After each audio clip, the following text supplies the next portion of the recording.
Mohamed Salah, take one. I want to take you back to that Champions League glory and you lifting that trophy. How was it? Honestly, it was great. It's a dream for everyone, the city, the player, to win a Champions League. So something great and something very big. June 2019, and triumph for Mo Salah and his Liverpool teammates as they're crowned champions of Europe. For Salah, club glory was followed by a disappointing turn of events with the Egyptian national team at this year's Africa Cup of Nations.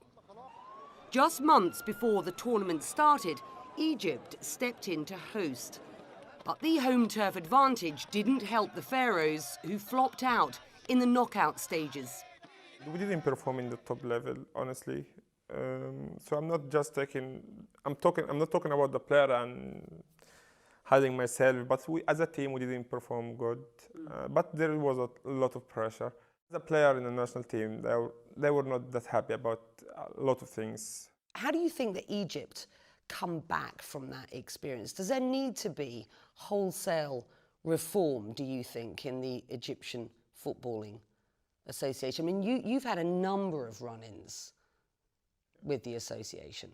Yeah, had a lot, honestly.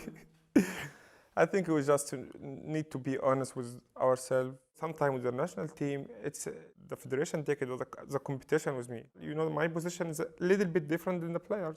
So not because I'm a star, but because also it's make me comfortable. For example, African nation, we were in a hotel, and the people comes to the hotel very easy. They sit downstairs very easy, which is not normal. We had one day off, and I couldn't go down from the room until 9:30. When I tried to go down, was like 200 person like that with me. And they say, why are you complaining? I complain because I'm a human being. I want to be with the players. Have you ever considered retiring from the national squad? It's so difficult. I love this country from my heart. It's always in my mind. When I left Egypt, when I was 19 years old, it was always in my mind. Something pushed me forward to perform good, to be iconic for the kids, to be dream for the kids, to be one day like me. It was in my mind. I want to be that person. So to retire from the national team is something huge for me. The lacklustre performance on the pitch was overshadowed by controversy off it. Early in the tournament, Egyptian forward Amra Wada was kicked off the team by Egypt's Football Association after allegations of sexual harassment surfaced online. But the 25-year-old was reinstated after key players, including Salah, seemed to offer him support on social media. Let's talk about the controversy over Amra Wada in the summer. Did your intervention help him get reinstated in the squad after he was initially suspended over allegations of sexual harassment? Absolutely not, because I'm not the national team captain, I'm not the team manager, I'm not the coach. Believe me, if I'm powerful, I could change a lot of things there. But I'm a player, but they just put it on me. Can we have a look at the tweet and remind our viewers what you said?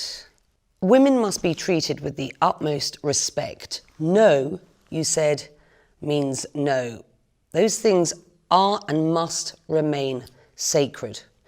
You went on, Mo, to say, I also believe that many who make mistakes can change for the better and shouldn't be sent straight to the guillotine, which is the easiest way out. We need to believe in second chances. We need to guide and educate. Shunning is not the answer. Let's remind ourselves, this wasn't the first time that Amra Wada had been accused of sexual harassment. What do you say to people who criticise that tweet you put out and say you're endorsing his behaviour? What I meant to say is that happened before and is happening now. So sexual harassment. Yeah, he has to get a treatment or rehabilitation. So that's just to make sure that it's not going to happen again. So let me be quite clear. Amra Wada and others who are guilty of sexual harassment, you use the term need rehabilitating. Yes, what I mean is not someone in particular, but in general, yeah, they need rehabilitation and treatment for that. So you just make sure that it's not going to happen again.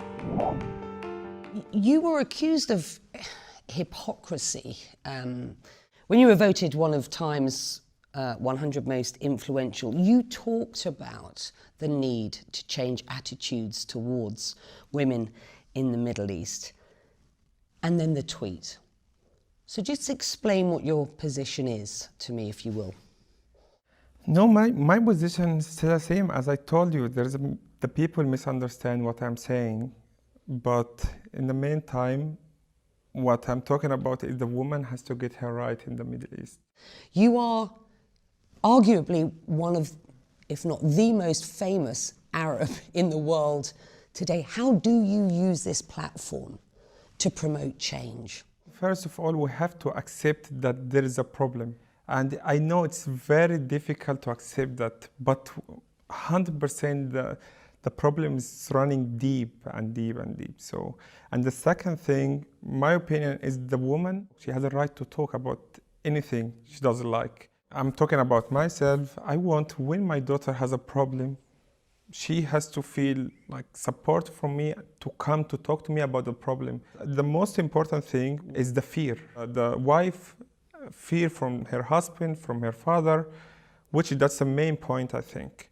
So the fear is not healthy for anyone. So we have to fix that.